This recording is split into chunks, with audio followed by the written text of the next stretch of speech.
Hi, so this week I chose to focus on Cornelius Rhoads and my research in Project Muse.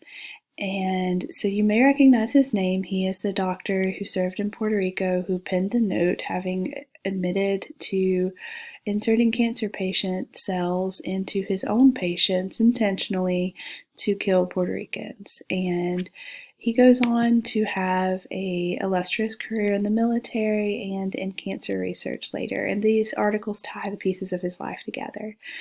In the first article, Surrender Bahana gives an overview of the Puerto Rican status question during the 30s through 60s.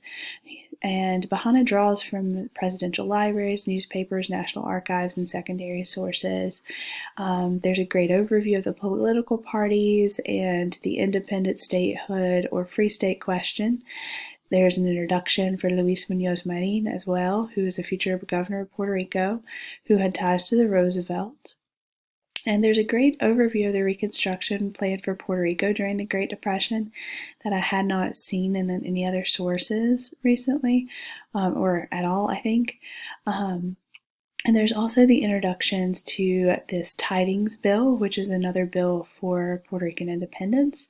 And all of this is kind of giving us context to the independence movement in the 1950s. Now, the second article is also about medical experimentation, and that's how it ties to Rhoads. The backlash from Cornelius Rhoads' actions are intense. Jennifer Nelson explores some of that backlash in her article. She draws from mostly primary sources and interviews, La Democracia, Rhoads' letter, and some minimal secondary sources to discuss the young lords. She provides a history and talks about the changing views towards abortion.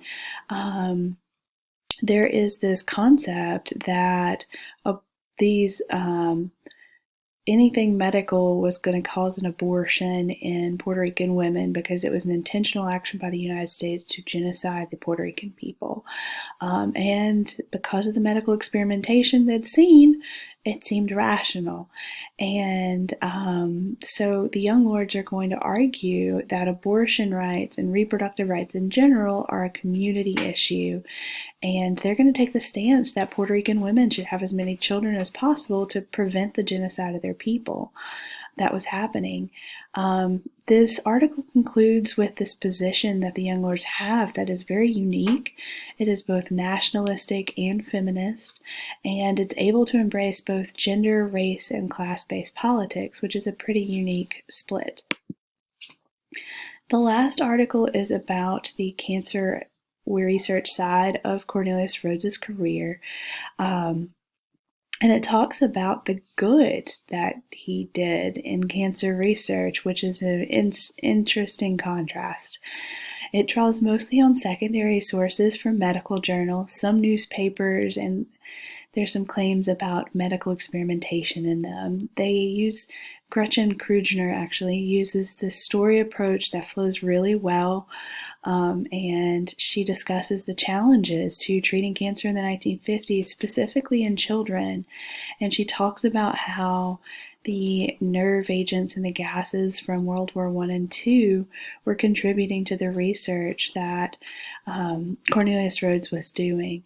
And she talks about how this research allowed for the extension of life for about an average of a year for children in the 1950s that were diagnosed specifically with leukemia. And this is an article that really touches home because my stepmother actually was diagnosed with stage 4 leukemia 1 decade after this, and luckily the research had improved dramatically. And so here are my sources.